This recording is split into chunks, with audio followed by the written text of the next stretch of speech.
that he's working for you on Shabbat. So that's one way to explain the Gemara. Okay, now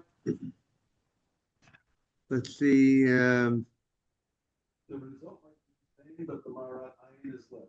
Right, exactly. See, let's see what the commentators say. Um,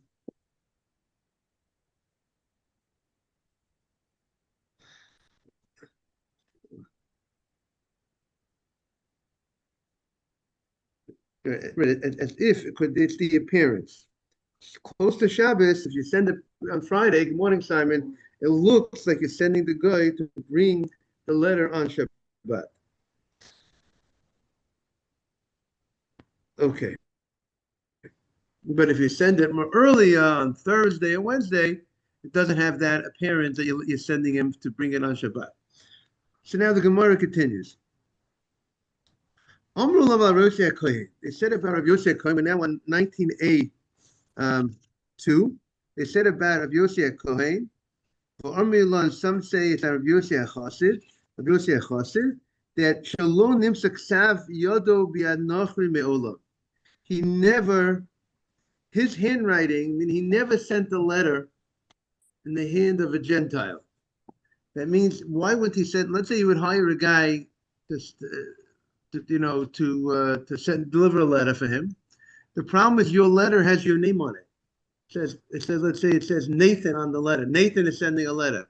And if this Gentile is going to be looking for the guy who it's sent to, he might be looking for, he might, if he didn't find him, he might deliver it on Shabbat, right? The Gentile might be delivering the letter on Shabbat, and it has Nathan's name in it. It says Nathan is sending it, so it will look to people as if Nathan sent the letter on Shabbat.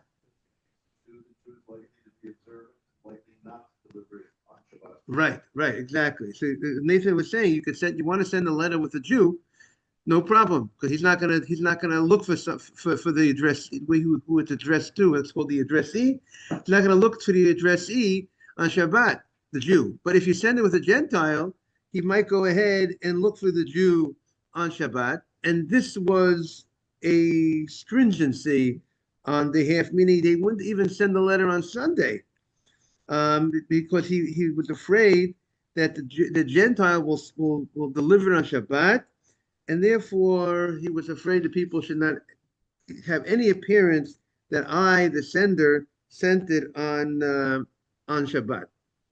Tana Rabbanan. Now the Gemara continues. If you want to send a letter with the Gentile, you have to send it. You can't, if you want to send it on a Friday, you have to pay him for the job. You say, you know what, I'm hiring you on Friday. I'm going to pay you $10 to deliver this mail. I am not asking you to deliver it on Shabbat. I'm not telling you have to do it. You know, I'm paying you for the job. So the fact that I pay the Gentile for the job, now if he decides that he wants to deliver it on Saturday for his convenience, that's not my problem. That's not because he's acting as my agent. I'm asking him to go ahead and work for me on Shabbat. I did not tell him that. I just told him, deliver the mail. I'll pay you for your job.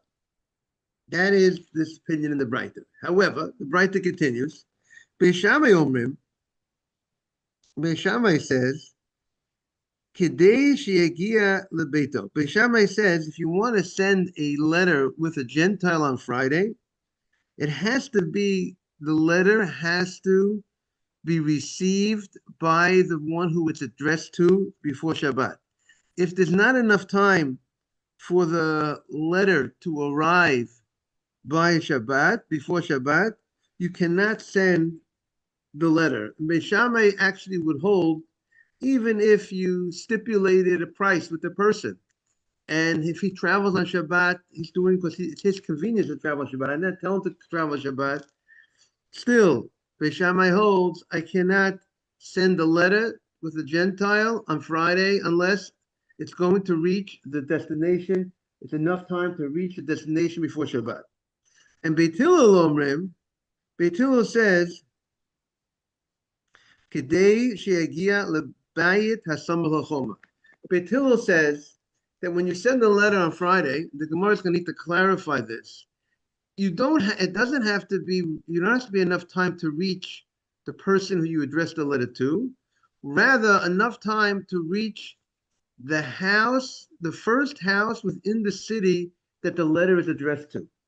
And as long as it can reach that house, and the messenger has the ability to drop off the letter in that house, that's good enough. If the messenger continues, the first house, that means as long as the city where it's addressed to, you reach that city, that means he has enough time.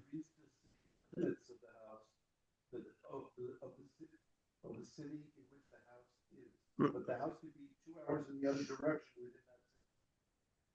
What I would understand is let's say you're entering New York City, right? And you're coming from uptown, coming from Queens or whatever, right? If you come, Uptown, you're up at 240 whatever street, you're now in New York City. Your address is still on 63rd, but since you made it to the city limits, right, you're now good. right. As long as you're the first house to enter the city, First house of the city, not the first house of the letter. right. First house of the city in which the letter needs to be delivered. Okay, that's Beit Titila. As long as you're able to reach that, that's sufficient. Now, so the Gemara questions now needs to clarify this. We have different statements which seems to be going in different directions. The first question the Gemara says, "Zahalo katsas." You just told me if you want to send a letter on Friday, what do you need to do? Make a price, right, Simon? You're paying the guy for the job. You're not paying him for the day. You're not paying him to travel tomorrow. You're not paying him to travel for the next 2 days. You're paying him for the job. So once you tell me you're paying the guy for the job, so what is this discussion about reaching a house, the first house in the city where it's addressed to? Even if it's going to be 4 o'clock in the afternoon or 5 o'clock in the afternoon, or Shabbat is 5:30, if you give it to the guy at 5 o'clock before Shabbat and you're paying him for the job, what should be the problem? It should not be a problem. You're not asking him to deliver it on Shabbat. He's not hired for Shabbat. He's getting paid for the job. So why does he have to have enough time to reach the first house within the city where it's addressed to? That's the Gemara's question. Hello, Katzat. So Rav Sheshet says, you know what? You're right. If you're sending a letter with a Gentile on a Friday and you're paying him for the job, you're not asking him to deliver it by a certain time on Shabbat that has to reach the destination on Shabbat, then you could give him the letter before Shabbat. He could pick it up right before Shabbat. And like you want to give something to the cleaners before Shabbat, and you're not asking them that I want it, a minute after Shabbat. When they clean it at their convenience, so it's not a problem for you to give the thing into the cleaners right before Shabbat. There's a difference between we only pay cleaners when we pick up. You're talking about paying the cleaner, if you will, in advance. Right, but they're not making that distinction in that. Just the question is does it look like he's acting on my behalf or not look like on my behalf? If I stipulate I'm paying you for the job, it does not in any way look like he's working for me on Shabbat. It's on his schedule. He's doing it on his schedule. It's not my schedule that he's working for. Yes. In modern times, though, if we're shipping something, it's all through large commercial companies, so it's understood that they don't work for us in that way. Yeah, but let's say you do a FedEx, right? So, but they are working for you, the FedEx, right? Right, but we know that they can't hire them hourly or to. You only hire them for the job. You're saying it's obvious that you're paying them for the job. Yeah, that person.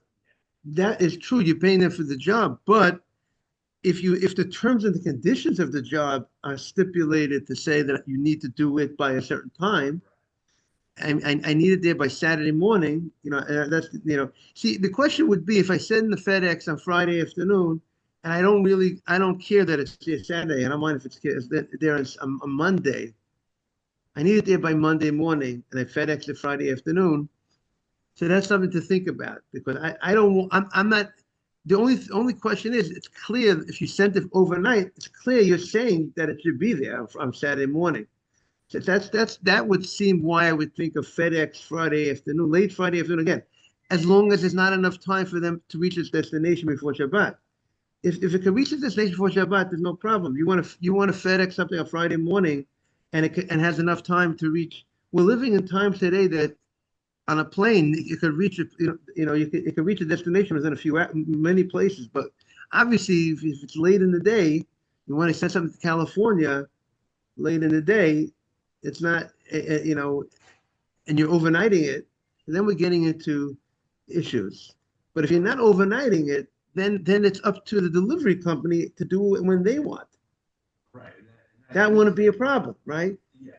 Right. So therefore, if you go ahead and you put it in a mailbox on Friday afternoon, I'm not stipulating with them they have to. I'm not hiring them. They have to do it on Shabbat, deliver the mail on Shabbat, right? I'm not. Yeah, They want to do it on Shabbat. That's their business. right. There's no.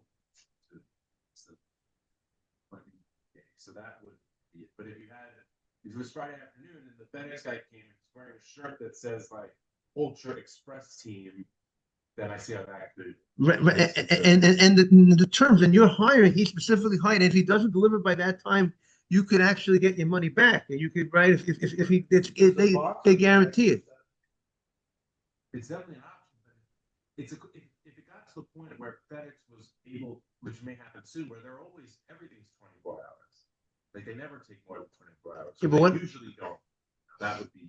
Yeah, that would be something to think about but the question would be if I wouldn't care in that case, but just they want to do everything fast. But I'm not, but I don't. Them right. If they want to do everything fast and they're going to make everything 24 hours, but I'm not. But that's not what I'm interested. I'm not interested in that. But then maybe that will be something to think about, talk about. But as far as the boxes you check, let's say there's 5 boxes to check. Only one of them would result in a delivery on Shabbat. So what do the odds have to be for it to be, a risk of bar because So if you check the box that you want Saturday delivery, yeah, and Saturday now the question, what time is Saturday delivery during the whatever those hours, if it's the hours of Shabbat, that's the Saturday delivery, and you check that box, and you gave it to the guy on Friday afternoon with there's no way they can receive it before Shabbat. Yeah. I mean, you didn't give it. So a lot of times we got to just be a little bit smart about it and give it earlier in the day, but it doesn't always work. No, I get what's the actual violation, but as far as what's bar ironing, there has to be some kind of like probability. So if someone sees you getting a package picked up, they don't know what box is checked. They just know there's 5 different boxes to check, and one of them is 24 hours. So there's a 20% chance that you check that. Right. But here might be a different issue more than Marat Ayin, because I am hiring them for Shabbat. So maybe it's not. So therefore, that would be a concern. So it's not. It might not be a Marat Ayin concern. It might be a problem of not how it looks, but actually, I am paying the guy to. I'm hiring him to do the job on Shabbat. That might get into an issue. Morning. Then it's no problem. No, because everybody knows there's a 48-hour. As long as there's an option for it. It's an option for it, and you actually picked the 48-hour option. Right. So that should be no problem. Unless you're the type. Just Because then it's obvious that you're doing it for Shabbat. Yeah. So the Gemara said like this. Amar Ravash. So the Gemara says Valo Katzas. The Gemara we're talking about, just to bring up to date, about sending a letter on Friday with a Gentile. Under what conditions could you? And he might come to deliver it on Shabbat. What is when can you send? When can't you send? So the Gemara said like this. If you, according to Beit Hillel, if you pay him for the job. I'm paying you $10 to deliver the letter. You could send the letter on Friday. If he wants to deliver it on Shabbat, I'm not asking him to deliver it on Shabbat. He's doing it for his own convenience, and therefore that's not my responsibility. But the im lo katzatz, if the sender who sent the mail did not stipulate a price for the delivery, meaning I did not say I'm paying you $10 for the job. I'm paying you for the week. I'm paying you by the hour. And I'm paying you to deliver my mail, but I did not set a specific price for the job. So Beis Shammai Omrim, in that case, Beis Shammai says, Ad sheyagia lebeito. If you did not stipulate a price, Beis Shammai says, if you're sending the letter on Friday, but the Rajba says, Beis Shammai also even if you did stipulate a price, it has to reach the house of the addressee before Shabbat. If you send a letter on Friday, Beis Shammai holds, if you didn't stipulate a price, it says it has to reach the place before Shabbat, meaning it's enough time that it will reach the place, and the guy will not be traveling on Shabbat. Because Beis Shammai most probably would hold that it looks like he's acting as your agent, that he's working for you. He's getting paid by the hour. He's getting paid by the week. He's delivering for you. He's like your extension of you. He's like your worker. So it looks like he's working for you on Shabbat. Beit Hillel says no. Beit Hillel has a leniency. He says he doesn't act as long as he could reach the house within the city where the addressee is. That we could reach any of the houses, the city limits. The language is that's the language, Nathan, of the Gemara.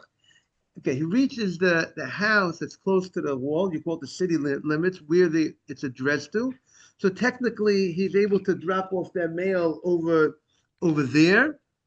If he reaches that area, that's enough. So yes, that's there's a possibility. See, some learn that there's a possibility that the person who it's addressed to, in that city, who lives in that city, lives in that house that's by the wall. So that's enough. Beit Hillel would say that's enough to go ahead, as long as you could reach the city. Now, if the guy is going to the post guy or the mailman, as long as the mailman can reach that city, that's enough. That you don't have to do more than that, and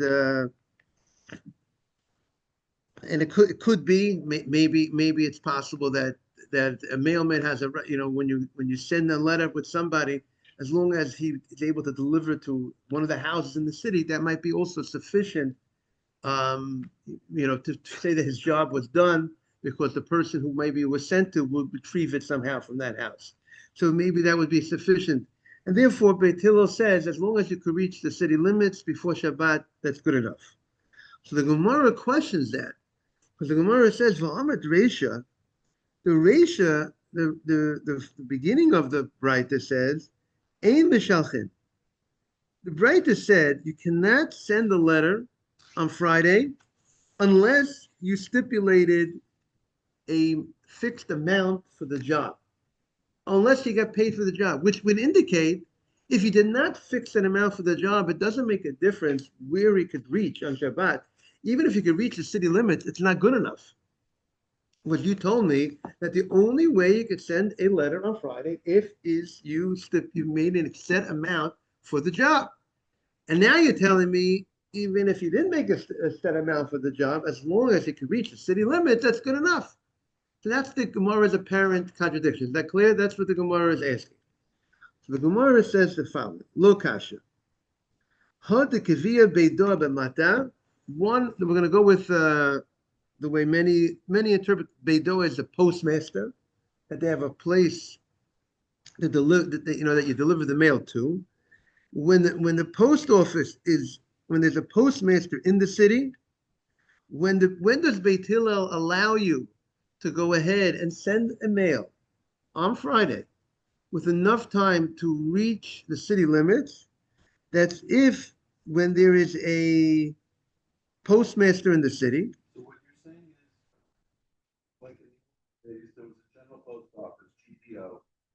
would send the letter to the GPO, and the recipient would have to go to the GPO to pick up the mail.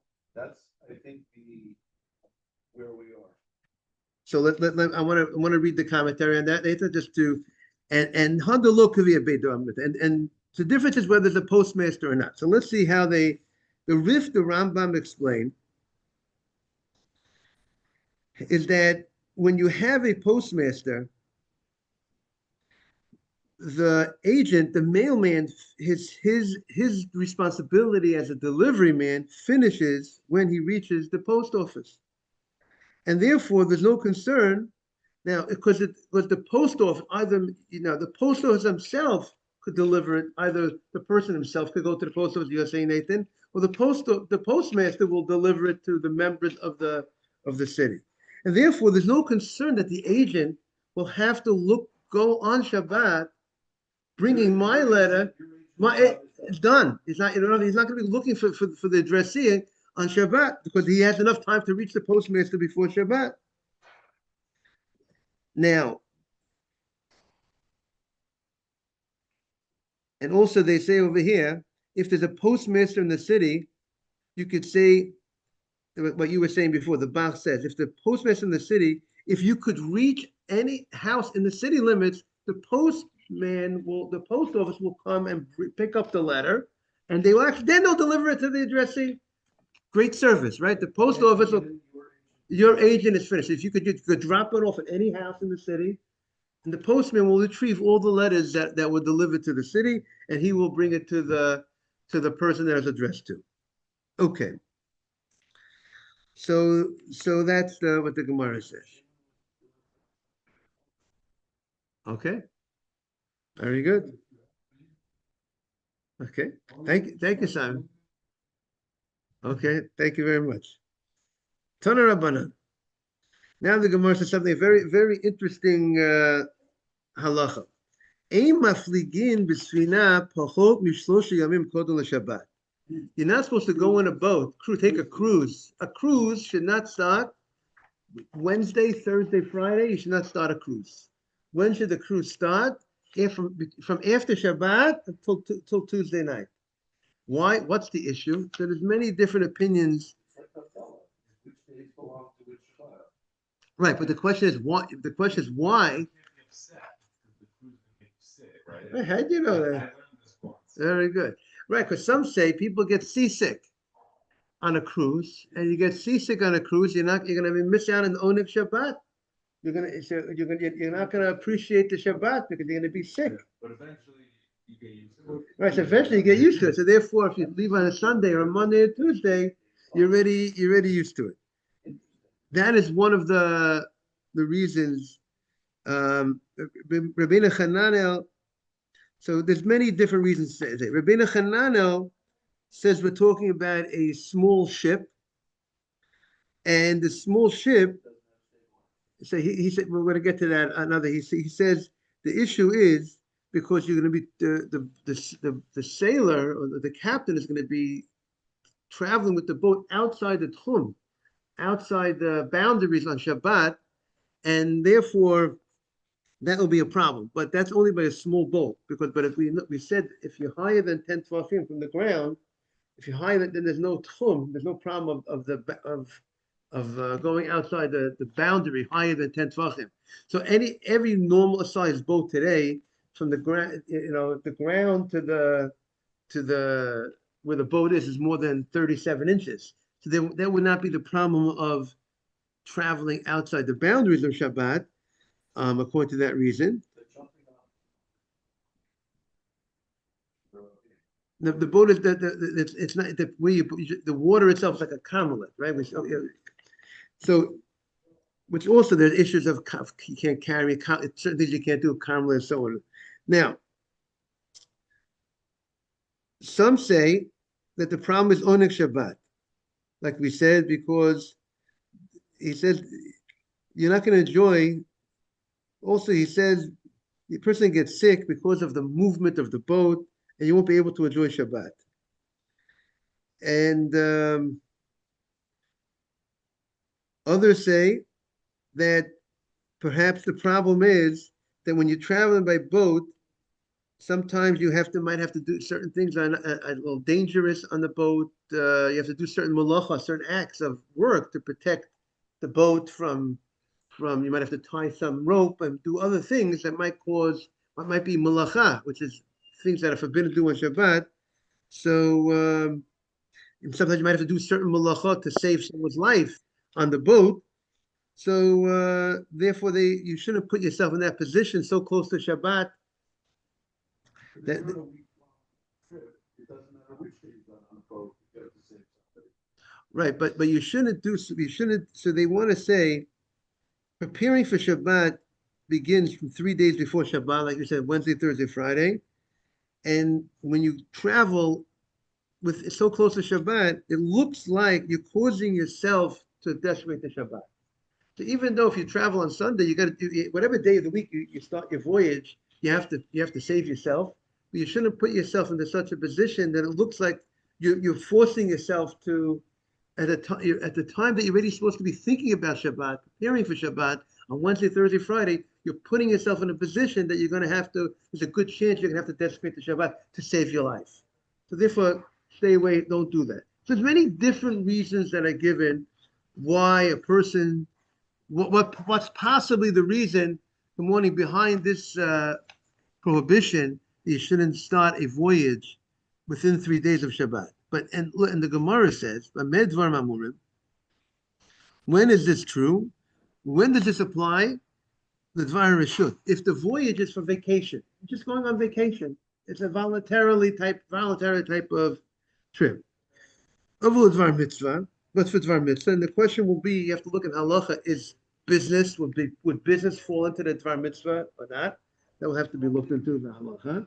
Well, the Dvar Mitzvah shapidami. If you're going to, for mitzvah purpose, you're going to greet your rabbi, you go travel to Eretz Yisrael, you want to go to Eretz Yisrael, you're going for a Dvar Mitzvah in this voyage, right? So then, shapidami. Then we're not going to be concerned about the fact that you might not enjoy Shabbat as much, because you might say, Osek b'mitzvah, patam min mitzvah. You're engaged in this mitzvah, you have this mitzvah to do, so you'll be, the fact that later on you might not be able to enjoy the Shabbat as much, but you have that mitzvah in front of you now that you want to do now of mitzvah, so you could travel, you could start in the boat, let's say within 3 days before Shabbat. Now, uposekimo lishbot. When the Jew enters the boat, he tells the Gentile, I want you, don't drive the boat on Shabbat. Don't drive the boat on Shabbat. And but then, as long as you tell him not to drive the boat on Shabbat, and you're going for Dvar Mitzvah, even if the boat owner, or the driver of the boat, the captain, says he wants to drive the boat, he says, no, I'm driving the boat.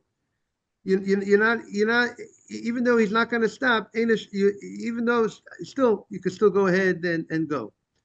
Mean you made up with him that he should stop the boat.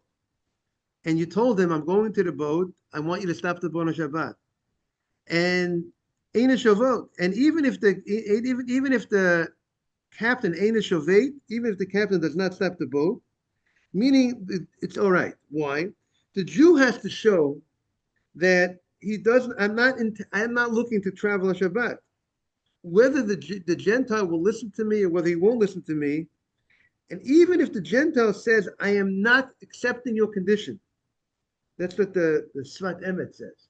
Even if he tells him outright, I'm not accepting your condition, there's room to say that you could go ahead and go in that boat. Divrei Rebbe. Shimon Gamliel says, you don't have to even mention anything to the captain. You go in the boat before Shabbat, you're all right. If you're going for the Dvar Mitzvah. Now, Mitzvah L'Tzidon, if it's a short trip from Sol L'Tzidon, so there you could go ahead. Afilu b'erev Shabbat muta. Even on Friday, if it's such a short trip, you could go ahead and take that short trip. Now the question is, why So Rashi says, the way Rashi learns the Gemara, it's a one-day trip, and Erev Shabbat was the day of the shuk, was the day of the marketplace where you needed to go ahead and okay, Monday. Rashi says at least from Sil to Sidon, at least in Sidon there was the marketplace on that day. So there it would seem it's a short trip, and it's for environment. It's you need it's for panasa. So business, they allowed you to go ahead and do it.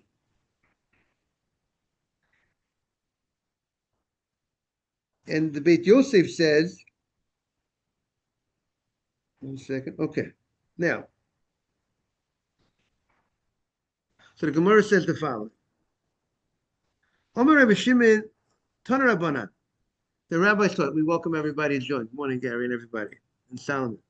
Ein sarin ala yarod shel nochim pachom shel yom kol Shabbat. If you want to lay siege to a city, to a Gentile city, you shouldn't lay siege to the city within 3 days before Shabbat. And the question is, why shouldn't you want to lay siege to a city, you want to surround the city? So the way we said before that 3 days, if you go 3 days before Shabbat, if you go ahead and you travel, you're going to go ahead, it's going to take you away from the Oneg Shabbat. Obviously, if you're gonna lay siege to a city before 3 days before city, it's going to take you, you're going to take away a lot from the Oneg Shabbat. So stay away. Also, you're going to have to most probably desecrate the Shabbat when you go ahead and you lay siege to a city, right? You're laying siege, and so therefore best to don't lay siege to the city so close to Shabbat, and rather better lay siege to the city when it's not days that are not directly connected to Shabbat. As we said before, the Wednesday, Thursday, Friday are connected to Shabbat. If a person did not say Havdalah, you have it till Tuesday night. Once it's already Tuesday night, once it's Wednesday, it's already the second part of the week. So therefore, stay away from laying siege to a city within 3 days before Shabbat. But if you, for whatever reason, they needed to lay siege before Shabbat, so now Shabbat comes, you don't say, I'm stopping the siege. You keep on going. And some explain, of course, if there's a danger to life, of course you don't stop a siege. The chiddush is that even if there's no danger to life, you have a right to continue. That's how some learn. You have the right to continue the siege. Shammai says, the pasuk says in Sefer Devarim, when you lay siege to a city, it says you do malacha ad ridita until you take it over, until you knock it down. So that would seem to be that you have a right to go ahead, and which means even on Shabbat. And so he says over here, we don't need a pasuk to say that if you stop the siege and it's going to cause danger to life, they're allowed to continue the siege. The pasuk is teaching you that even when there's no sakana, by removing the siege, you should continue the siege even on Shabbat. I want to wish everyone a beautiful day. Have a great day, everybody. Good to see you, Ronnie and Ralph. Thank you. Thank you so much for teaching us. Love you, Rabbi. Thank you. Take care. Take care. Bye-bye. Bye-bye, Rabbi. Bye-bye. Take care, Ralph.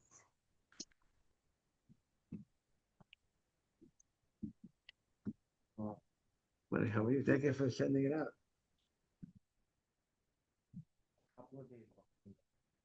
Okay, no problem. So, Which one did you send out yesterday? I sent today, this morning.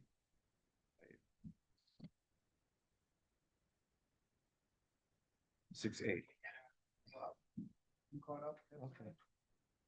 Okay. You sure that they wouldn't send that last week? I missed a couple of things.